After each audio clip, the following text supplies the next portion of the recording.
Para empezar a situar el tema en cuestión, debemos remitirnos al texto bíblico que utiliza estas palabras y que se encuentra en 1 de Tesalonicenses capítulo 5 y versículo 3, aunque vamos a leer desde el versículo 1 hasta el 6.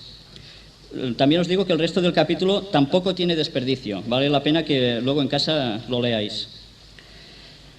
1 de Tesalonicenses capítulo 5, empezaremos por el versículo 1, nos dice: pero acerca de los tiempos y de las ocasiones, no tenéis necesidad, hermanos, de que yo os escriba, porque vosotros sabéis perfectamente que el día del Señor vendrá así como ladrón en la noche, que cuando digan paz y seguridad, entonces vendrá sobre ellos destrucción repentina, como los dolores a la mujer encinta, y no escaparán. Mas vosotros, hermanos, no estáis en tinieblas, para que aquel día os sorprenda como ladrón, porque todos vosotros sois hijos de luz e hijos del día, no somos de la noche ni de las tinieblas.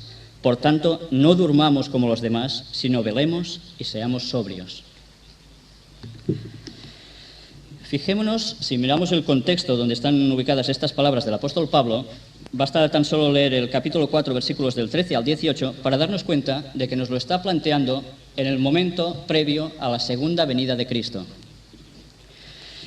Lo más impactante de este texto es darse cuenta de que el apóstol Pablo ve con 2000 años de anticipación una situación mundial que llevaría a algunas personas a exclamar paz y seguridad. Justamente son las palabras que hemos oído hasta la saciedad en nuestros días. Hasta anteayer, concretamente, George Bush aún empleaba estas palabras. Pero son las palabras que han llevado precisamente, han desembocado en la Segunda Guerra del Golfo. A esa guerra entre los Estados Unidos de Norteamérica con sus aliados contra el país de Irak, sus enemigos. Pero eso en primera instancia, ya que de momento no contamos con los otros países musulmanes que se van a ir añadiendo a este conflicto en orden de contienda, porque de eso sí habla la profecía, aunque a veces creamos que no. Hemos oído de paz y seguridad de la boca de George Bush, como os decía antes, de Tony Blair, de José María Aznar, curiosamente todos masones, qué casualidad, Juan Pablo II, y además las hemos visto escritas incluso hasta la saciedad en sus apariciones públicas. Todos los que tengáis televisión habréis visto como, normalmente era en el caso de José María Aznar concretamente, cuando aparecía él o alguno de su partido político, detrás suyo aparecían unas letras en una pancarta con las siglas de su partido y en pequeño, por todas partes, paz y seguridad, lleno. Pero, ¿por qué han utilizado precisamente las palabras textuales de la profecía y no otras? Podrían haber utilizado cualquier otro lema. En cambio, han utilizado paz y seguridad.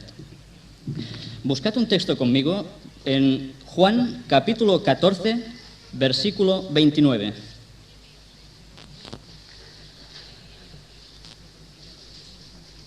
Juan 14, 29 dice: y ahora os lo he dicho antes que suceda, para que cuando suceda creáis.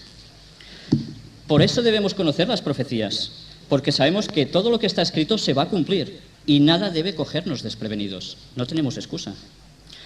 En el libro Maranata, el Señor viene, que es una recopilación de escritos de Elena White, aparece una cita en la página 8 que dice, haciendo referencia a la primera venida del Mesías en Belén y el descuido del estudio profético por parte de todo el pueblo en ese entonces, y nos dice: qué reconvención para nuestra incredulidad, nuestro orgullo y amor propio. Cómo nos amonesta que tengamos cuidado, no sea que por nuestra criminal indiferencia nosotros también dejemos de discernir las señales de los tiempos y no conozcamos el día de nuestra visitación. Nuestra criminal indiferencia, lo subrayo. Si nosotros estamos un poco fuera de onda, estamos compartiendo estas palabras, nuestra criminal indiferencia.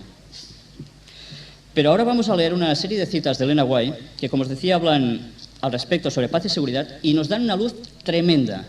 ¿Sabéis? Yo es un tema que siempre me había interesado desde pequeño, desde que el padre David me empezó a instruir en estas cosas, pero que ahora he visto que hay mucho más de lo que sabíamos. Si lo analizamos, nos vamos a realmente sorprender.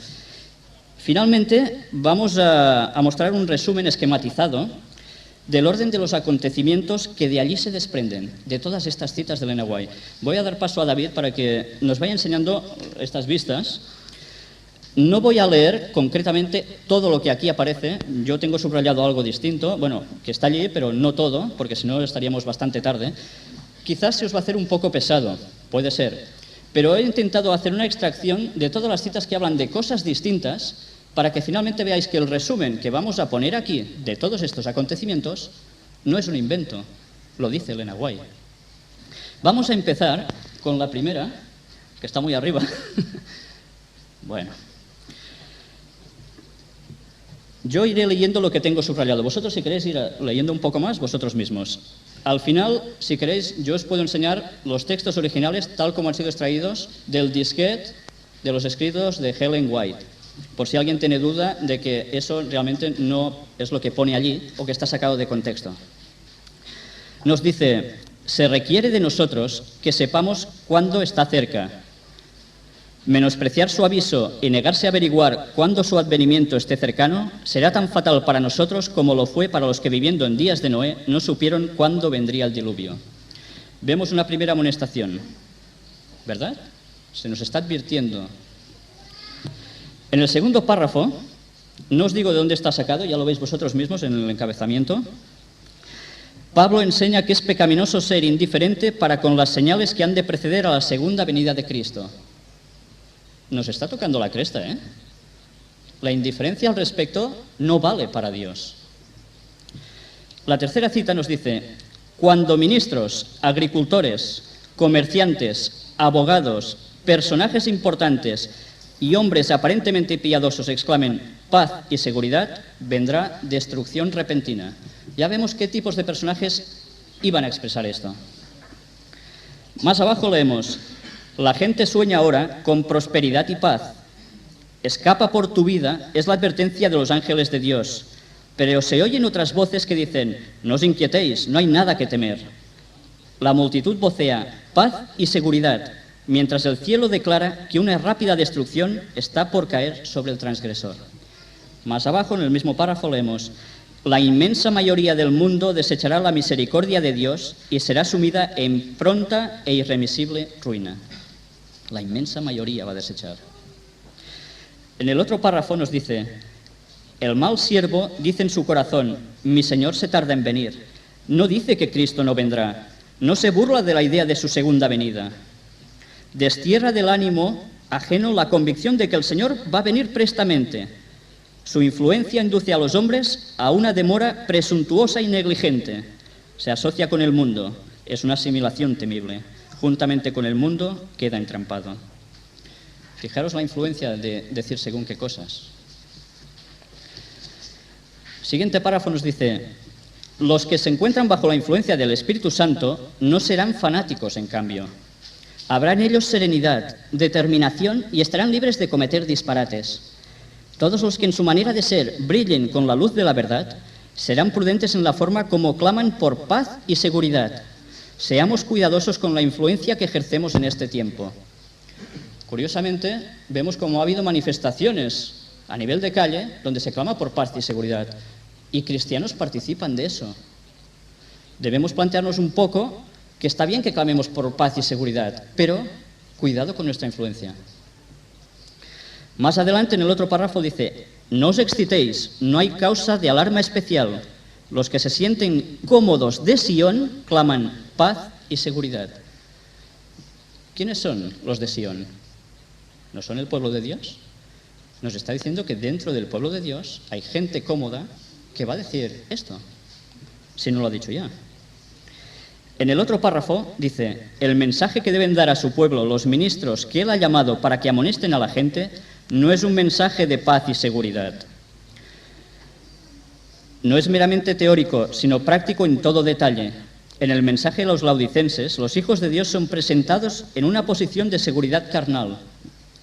El mensaje de la Odisea, el mensaje de las 7 iglesias en el Apocalipsis, cuando decimos que la Odisea se refiere al pueblo de Dios del último tiempo, a nosotros, fijaros lo que nos está diciendo. Están tranquilos, creyéndose en una exaltada condición de progreso espiritual. Nos lo creemos, pero no lo estamos. El día de Dios, dice en el otro párrafo, casi al final, el día de Dios encontrará a los hombres absortos igualmente en los negocios y placeres del mundo, en banquetes y glotonerías, y en la complacencia del apetito pervertido, en el consumo contaminador de bebidas y de narcótico tabaco. Tal es ya la condición de nuestro mundo, y estas prácticas se encuentran hasta en los que profesan pertenecer al pueblo de Dios, algunos de los cuales siguen las costumbres del mundo y participan de sus pecados. Vaya pedrada, ¿o no? El otro párrafo cita dos textos de Sofonías. Cercano está el día grande de Jehová, cercano y muy presuroso. Voz amarga el día de Jehová. Gritará allí el valiente. Día de ira aquel día de angustia y de aprieto, día de alboroto y de asolamiento, día de tiniebla y de oscuridad, día de nublado y de entenebrecimiento. Atención ahora. Día de trompeta y de algazara sobre las ciudades fuertes y sobre las altas torres. Si buscáis lo que quiere decir algazara en esta traducción, nos dice vocería de moros y otras tropas al acometer al enemigo. ¡Qué casualidad! Otras versiones dice o grito de guerra en vez de algazara. Más abajo nos dice, será en aquel tiempo que yo escudriñaré Jerusalén con candiles. Jehová ni hará bien ni hará mal. El siguiente párrafo nos dice, Dios ha dado al mundo una oportunidad de aprender tanto de su palabra como de la luz de su verdad. Le ha mandado advertencias, consejos y amonestaciones, pero pocos quieren obedecer a su voz. Como la nación judía, la mayoría, aún de los cristianos profesos, se enorgullece de sus magníficas ventajas, pero no retribuye a Dios por estas grandes bendiciones. En el siguiente nos dice, la Iglesia, el santuario del Señor, era la primera en sentir los golpes de la ira de Dios. Los ancianos, aquellos a quienes Dios había brindado gran luz, que se habían destacado como guardianes de los intereses espirituales del pueblo, habían traicionado su cometido. Habían asumido la actitud de que no necesitamos esperar milagros ni la señalada manifestación del poder de Dios como en tiempos anteriores. Los tiempos han cambiado. El Señor no hará bien ni mal. Es demasiado misericordioso para castigar a su pueblo. ¿No suenan esas palabras? A mí sí. Así el clamor de paz y seguridad es dado por hombres que no volverán a elevar la voz como trompeta para mostrar al pueblo de Dios sus transgresiones y a la casa de Jacob sus pecados. Estos perros mudos que no querían ladrar son los que sienten la justa venganza de un Dios ofendido. Hombres, jóvenes y niñitos, todos perecen juntos, porque los dignatarios los llevan por mal camino. En el siguiente párrafo, no tiene desperdicio, en el mundo todo es agitación, las señales de los tiempos son alarmantes. Los acontecimientos venideros proyectan ya sus sombras delante de sí. El Espíritu de Dios se está retirando de la tierra y una calamidad sigue a otra por tierra y mar. ¿O no? ¿No está habiendo una calamidad tras otra? Hay tempestades, terremotos, incendios, inundaciones, homicidios de toda magnitud. ¿Quién puede leer lo futuro? ¿Dónde hay seguridad? No hay seguridad en nada que sea humano o terrenal. Rápidamente los hombres se están colocando bajo la bandera que han escogido. Inquietos, están aguardando y mirando los movimientos de sus caudillos. ¿Quiénes son sus caudillos? Los líderes de las naciones. Y la cita va siguiendo. Es muy interesante, la podéis leer luego. En el otro apartado nos dice, cuando el fin de todas las cosas terrenales esté cerca, se encontrarán fieles creyentes capaces de discernir las señales de los tiempos. Habrá un remanente que resistirá hasta el fin. Menos mal que aún habrá gente así. En el siguiente nos dice, los que profesaban ser religiosos descubrían que estaban confiando en una falsa seguridad. Vieron su apostasía. El Espíritu de Dios descendió sobre ellos y con corazones ablandados y subyugados se unieron con los que proclamaban temed a Dios y dadle gloria porque la hora de su juicio ha llegado. Gente que se añade a la predicación. Siguiente párrafo nos dice, unos pocos están señalando ahora el rollo de la profecía que se cumple rápidamente y están proclamando el mensaje. Preparaos, prestad obediencia a Dios guardando sus mandamientos. Este no es un tiempo para que los mensajeros de Dios se detengan revoloteando sobre aquellos que conocen la verdad y que tienen todas las ventajas. Vayan ellos a levantar el estandarte y dar la amonestación, he aquí el esposo viene, salid a recibirle. No perdamos solo el tiempo entre nosotros, que ya sabemos el mensaje. Vayamos afuera, que es donde tenemos nuestra labor. Siguiente párrafo. Falta el Espíritu Santo en nuestra obra. Estamos en terreno peligroso cuando no podemos unirnos como cristianos y examinar cortésmente los puntos controvertidos. Siento el deseo de huir del lugar, no sea que reciba el molde de aquellos que no pueden investigar sinceramente las doctrinas de la Biblia. Qué triste. Eso pasó en el tiempo de Elena White. ¿Pero eso no sigue pasando acaso? ¿Cuántos de nosotros nos juntamos para investigar la palabra de Dios con sinceridad, en los puntos y detalles un poco conflictivos, para investigar realmente qué dice allí? Más abajo nos dice, el Espíritu dice claramente que en los posteriores tiempos algunos apostatarán de la fe, escuchando a espíritus engañadores y a doctrinas de demonios. Estamos en el tiempo de esta apostasía. Se hará todo esfuerzo concebible para arrojar dudas sobre las posiciones que hemos sostenido por más de medio siglo. Y eso lo decía en su tiempo. Y habla también del futuro. Ayer con David lo hablábamos cuando terminó su reunión. ¿No se están haciendo ataques a las creencias, a los pilares básicos de nuestra fe? Más abajo dice, la persona que apague el Espíritu se verá inducida a despreciar las profecías, que son fruto legítimo del Espíritu. La expresión examinarlo todo se limita al tema del discurso, las profecías. Los engaños espirituales y las falsas profecías abundan actualmente. Probarlo todo, retener lo bueno. En la siguiente hoja nos dice, debemos elevar las normas y predicar el mensaje del tercer ángel, los mandamientos de Dios y la fe de Jesús, que en otro sitio nos dice que es el espíritu de profecía, ¿verdad? Nos dice elevar las normas, no que las rebajemos para adaptarnos al mundo. ¿Cuántas voces claman en nuestra iglesia que tiene que ser lo contrario, que nos debemos de adaptar al mundo? Deberíamos ser muy cuidadosos con eso. Siguiente párrafo. A medida que la obra del pueblo de Dios avance con energía santificada e irresistible, implantando el estandarte de la justicia de Cristo en la iglesia, en la nuestra, movida por un poder que procede del trono de Dios, el gran conflicto aumentará en intensidad y será cada vez más decidido. Una mente se opondrá a otra mente, unos planes a otros planes, los principios de origen celestial a los principios de Satanás. Y está hablando de nuestra iglesia. Cuando las cosas se digan, habrá oposición. Más abajo dice, es tiempo no de trabajar entre las ovejas que ya están en el redil, sino de salir a buscar a los perdidos y a los que perecen. Estos necesitan tener ayuda especial para hacerlos volver al redil. En el párrafo de más abajo, el caudillo ha estado vacilando y pareciendo decir, no nos apresuremos demasiado, puede haber un error, debemos tener cuidado de no provocar una falsa alarma. La misma vacilación e incertidumbre de su parte clama paz y seguridad. No os excitéis, no os alarméis. Estas palabras, que fueron dadas en el contexto de la primera ley dominical que surgió en Estados Unidos, tiene su repetición en la historia.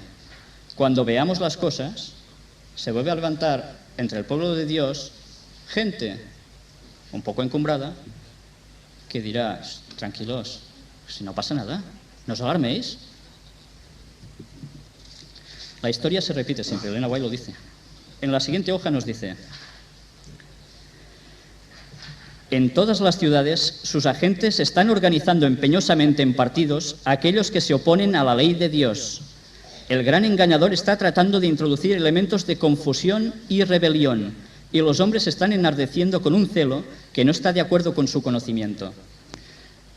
En otros sitios nos dice que se atan en partidos políticos y en sindicatos para crear convulsión y confrontación en la sociedad. ¿No lo vemos cada día en la tele? Es bastante evidente. Y dice que esto es promovido por el diablo, no por Dios. En el siguiente párrafo dice, cuando se esté terminando la obra de la salvación, vendrá aflicción sobre la tierra, y las naciones se airarán, aunque serán mantenidas en jaque para que no impidan la realización de la obra del tercer ángel. En ese tiempo descenderá la lluvia tardía. En momentos en que las naciones se airarán. ¿Qué es airarse las naciones? Las guerras, las contiendas. En el mismo párrafo leemos, se me mostraron los habitantes de la tierra sumidos en la mayor confusión.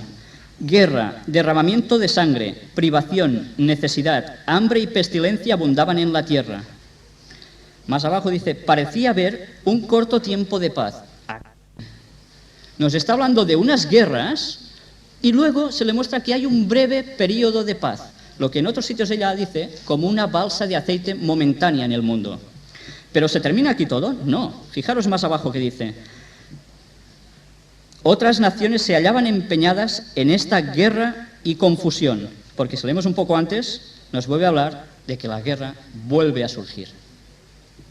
Los ángeles están reteniendo hoy los vientos de lucha hasta que el mundo sea amonestado acerca de su inminente destrucción. Pero se está preparando una tormenta que se ha de desencadenar sobre la tierra, y cuando Dios ordene a sus ángeles que suelten los vientos, habrá tal escena de contienda que ninguna pluma la puede describir. Es muy curioso lo que dice este solo párrafo. Unas guerras, un leve descanso de paz y luego otra vez una guerra final. Fijaros en este otro, impresionante. Los católicos, los protestantes y los mundanos verán en la triple unión un gran movimiento para la conversión del mundo y el comienzo del milenio tan largamente esperado. Aquí encontramos ese período breve de paz, justo aquí. Más abajo nos dice, cuando los maestros de la religión nos hablen de largos siglos de paz y prosperidad, y el mundo se dedique por completo a sus negocios y placeres, a plantar y edificar, a fiestas y diversiones, y desdechando las amonestaciones de Dios, se burle de sus mensajeros, entonces vendrá sobre ellos destrucción de repente y no escaparán. Esta es la parte final. Más abajo nos dice, la inmensa mayoría del mundo desechará la misericordia de Dios y será sumida en pronta y irremisible ruina. Ya veis que la mayor parte del mundo no querrá saber nada de esta amonestación. Van a preferir desaparecer del mapa. Increíble. En el siguiente párrafo nos dice, miles se convirtieron en un día, cuando nos habla de Pentecostés. Se nos ha enseñado que debemos esperar a un ángel que descenderá del cielo y que la tierra será iluminada con su gloria. El ángel simbólico, evidentemente, ¿eh? Entonces contemplaremos la cosecha de creyentes semejante a la que hubo en Pentecostés. O sea, que miles se van a convertir otra vez al fin de los tiempos. El siguiente párrafo, vamos a leerlo todo. Dios es quien tiene en sus manos el destino de las almas. No será siempre burlado, no permitirá que se juegue siempre con él. Sus juicios ya están en la tierra. Fieras y espantosas tempestades siembran la destrucción y la muerte en su estela. El incendio devorador arrasa el bosque desierto y la ciudad atestada. La tempestad y el naufragio aguardan a los que viajan en el mar. Accidentes y calamidades amenazan a todos los que viajan por tierra. Los huracanes, los terremotos, la espada y el hambre se siguen en rápida sucesión. Sin embargo, los corazones de los hombres se endurecen. No reconocen la voz de advertencia de Dios. No quieren huir al único refugio que hay para protegerse de la tormenta que se prepara. Ya estamos terminando la lectura de estas citas. Este otro párrafo dice, se presenta un falso día de descanso para hacerlo obligatorio por ley y se obligará al pueblo a observar un día de descanso que Dios no exige del hombre. El domingo, lo recordáis, ¿verdad? Las persecuciones de los protestantes por parte del catolicismo, debido a las cuales la religión de Jesús fue casi aniquilada, serán más que imitadas cuando se unan el protestantismo y el papado. Nuestro propio país, Estados Unidos, llegará a ser un campo de batalla en el cual se llevará a cabo la lucha por la libertad religiosa, la de adorar a Dios de acuerdo con los dictados de nuestra propia conciencia. No podemos discernir, pues, la obra del enemigo para mantener dormidos a los hombres que deben estar despiertos y cuya influencia no será neutral, sino que estará totalmente del lado del Señor. ¿Clamarán los hombres paz y seguridad ahora, cuando viene sobre el mundo destrucción de repente, cuando la ira de Dios será manifestada? Y terminamos. Hablando sobre la parábola de las vírgenes, al final de todo nos dice, así también hoy en día, una calamidad repentina e inesperada, algo que pone al alma cara a cara con la muerte, demostrará si uno tiene verdadera fe en las promesas de Dios. Nos está hablando de qué? De la ley dominical, es lo que nos pondrá cara a cara con la muerte. Mostrará si el alma es sostenida por la gracia. La gran prueba final viene a la terminación del tiempo de gracia, cuando será demasiado tarde para que la necesidad del alma sea suplida. Pues vamos a hacer un resumen de las conclusiones que podemos sacar de estos textos. No hagáis mucho caso de las letritas de al lado, es algo que yo me había hecho como un esquema de todas estas citas para saber dónde determinar cada cosa. Vamos a leer tan solo el orden que hay. Amonestación para saber los tiempos. Este es el resumen de los órdenes de los acontecimientos. Las señales del regreso de Cristo. Se nos amonesta saber cuándo va a volver. Dirán grandes hombres paz y seguridad antes de un conflicto bélico. La historia se repite al final durante un breve periodo de paz. La multitud dirá paz y seguridad porque sueñan con prosperidad y paz. Lo desean. Creyentes no dirán que Cristo no vendrá, pero sí que tardará. En acciones y palabras lo van a manifestar. El resultado es el mismo. Si nosotros decimos paz y seguridad, debe ser con auténtica vida cristiana. Hemos de ser prudentes en la forma en que clamemos por eso, vigilando con nuestra influencia. Conjuntamente se dice lo mismo en nuestras iglesias, Sion, ¿recordáis? Y en otras. Ese no debe ser nuestro mensaje. Sofonías cita que en tiempos prebélicos, escudriñando Jerusalén, y los hombres dirán, Jehová ni hará bien ni mal. Profesos cristianos dirán lo mismo.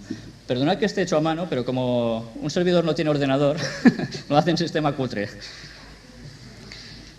Luego nos dice, Dios levanta atalayas contra esto y ven las señales del regreso de Cristo y lo proclaman. Muchos que se decían religiosos vieron su apostasía, se arrepintieron y se añadieron a la proclamación. Esto está expresado viendo el futuro como si ya hubiese pasado.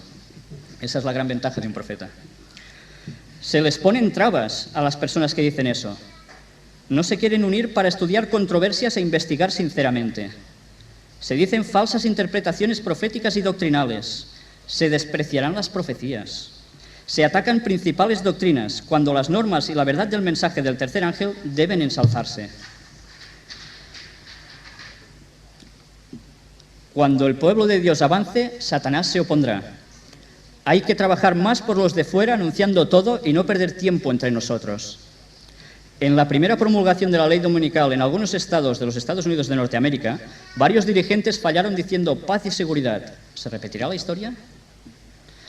Satanás junta gente en partidos para crear conflictos. Hay un leve momento de paz mundial entre las guerras previas y la final. Es cuando se manifiesta la triple unión, conversión del mundo y milenio de paz, proclamarán. Falso reavivamiento religioso. Se vuelve a proclamar paz y seguridad. Evidentemente, instauración del nuevo orden mundial. Cuando lo consigan, todo irá bien, tranquilos.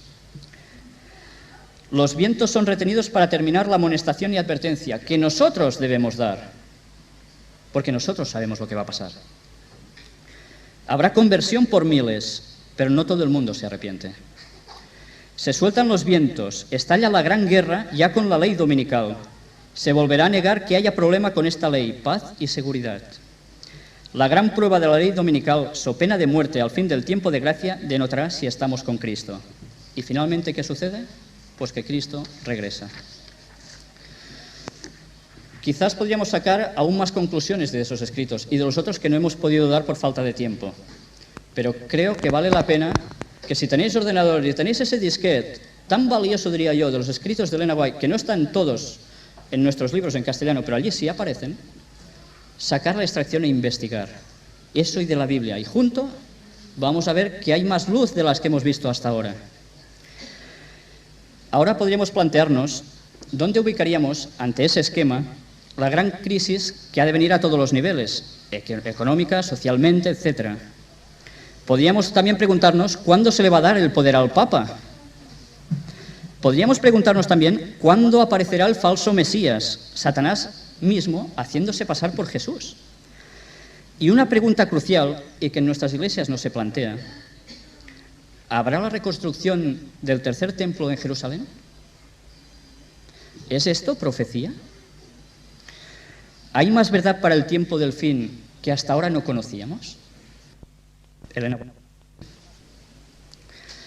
Pero de este enigmático tema vamos a hablar en un próximo culto, si Dios quiere. Pero vamos a terminar con un texto de advertencia bíblico que me gustaría que todos leyeseis conmigo. Se encuentra en el libro de Apocalipsis, capítulo 16. David dentro de poco lo va a tratar en sus reuniones también. Capítulo 16 de Apocalipsis, versículo 15. He aquí, yo vengo como ladrón. Bienaventurado el que vela y guarda sus ropas, para que no ande desnudo y vean su vergüenza. Quiera Dios que no estemos desnudos ante los sucesos que Dios nos ha dado el privilegio de conocer. Y vean, luego que estamos desnudos con vergüenza. Ojalá no nos vean así. Debemos recuperar una antigua palabra, ¿lo recordáis? Maranata, el Señor viene. ¿No estamos viendo acaso todo lo que aquí se está explicando? ¿Es una casualidad o es que Cristo viene? Ojalá Dios esté con nosotros y nos ayude a ser fieles hasta el final. Amén.